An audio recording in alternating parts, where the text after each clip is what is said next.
Mercy Village Church, one of the things that I often fear for myself and as your pastor, I fear for all of us as a church. And I don't mean debilitating fear, I just mean it is something that I am always conscious of, always prayerful of, is that we come to the end of our lives and have a stark realization that we gave our lives away maybe to really good things, but not to the thing that mattered the most, right? That we didn't prioritize being in the presence of Jesus, walking with Jesus, yoking up with Jesus, and going out on mission with Jesus. That we kind of compartmentalized that we made it part of our lives, but we didn't let it saturate all of our lives. That we kept sports over here as its own thing, and we kept family vacation over here as its own thing, and we kept our career over here as its own thing, our marriage over here as its own thing. All great things, and we invested ourselves in all these great things, but not in such a way that our investment in sports or family or marriage or whatever was an investment in the kingdom, right? And in that sense, we, as John Piper would say, waste our lives. Like, we literally waste our lives because we haven't let all of Jesus saturate all of our lives in all of the places that we live, work, and play. And so that is a burden for my heart.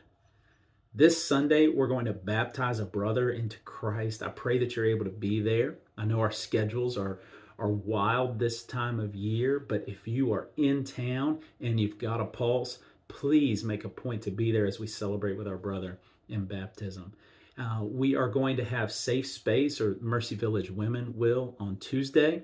Again, this is about finding Jesus in all of life, even in mental health struggles, grief, anxiety, all those things right down the line. And this is a safe place for Christian women to get together and just be vulnerable in their circumstances. And it's been beautiful. And I'm deeply thankful to Brittany and Hannah and my wife for seeing that thing through, and all the others that have contributed to make it work.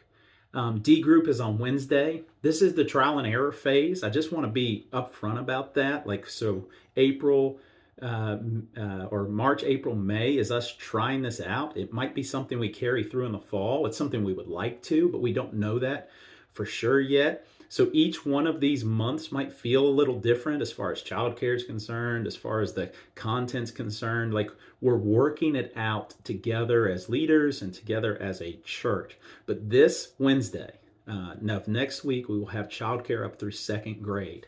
Childcare up through second grade, we will start at 6:30. We'll be done by 7:45, and we're going to talk about God's design for humanity, this baseline reality of gospel truth, and we're going to talk about it together and pray about it together and have open Q&A about it. I'm going to try to put some stuff out on Monday to kind of get us thinking about the topic, and we're going to actually in a sense, as much as we can in 20 minutes or 25 minutes, is just doctrinally explore that reality. This is super important for us. It's formative for us as people, that we know who God's designed us to be and how he designed the world to operate. Because not only did we bust that with sin, but we also are working and hoping and believing that God's going to bring it all back to that design. And so we live reflecting, growing in our reflection of that design in this life. So it's a vastly important topic for us to explore. And so I pray you'll make a point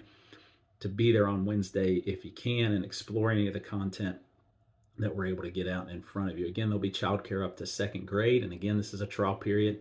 Things might change month to month just slightly as we kind of tweak this along the way.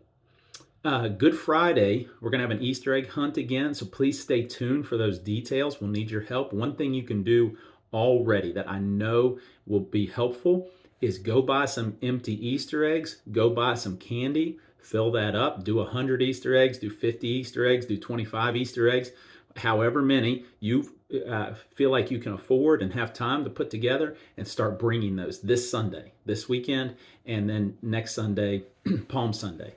and we'll get those collected so that we can have just a massive Easter egg hunt at Barboursville Park, just like we did last year. More details to come and ways you can get involved. Stay tuned for that. Of course, Easter Sunday we'll have breakfast as we always do. Thankful again for the Good Friday, for Jeremy Adams and Josh and Faith Early and Maggie Adams and everyone else who's going to help pull that off. Easter Sunday breakfast, Cimarron and Jeremiah. I mean, the church works.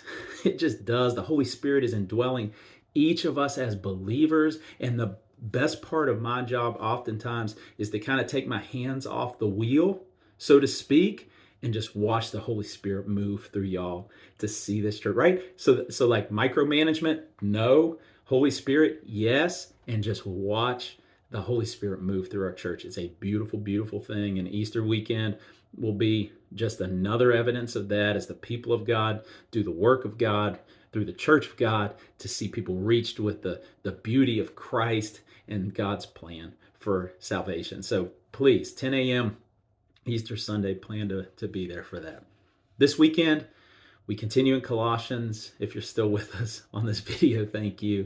This is the last thing. Beware of godless compromise. We're going to look at 2 warnings over the next 2 weeks. This week is godless compromise, and next week is religious compromise. That it comes packaged in both ways. There's godless things, and sometimes they even feel like good things that we compromise. We make them the lords of our life instead of Jesus. And then there's also ways we religiously compromise, and we look to religion for and practice, the practice of religion instead of the King, Jesus. And so we're going to look at those 2 things back to back this weekend, godless compromise. If you want to read ahead, it is Colossians 2, 6 through 15. Colossians 2, 6 through 15. I'm praying for us as a church that we will have love for Jesus that supersedes everything else. That we will know the presence of Jesus throughout everything else, and that we'll be transformed as people. That more and more we, myself included, will begin to reflect the very nature of Jesus, and that will be obvious for us. Listen, I would love to see our church grow larger and more impactful in the village. But what I would love even more is if all the people that are already there got a little bit closer to Jesus, and a little bit closer to Jesus, and a little bit closer to Jesus, and a little bit closer to Jesus, day by day by day. That's a success if we are walking more and more with Jesus. That's my prayer. That's my hope. We'll live that out in our lives. We'll also live that out on Sunday morning. Can't wait to see you guys there. Hope you guys have a great weekend.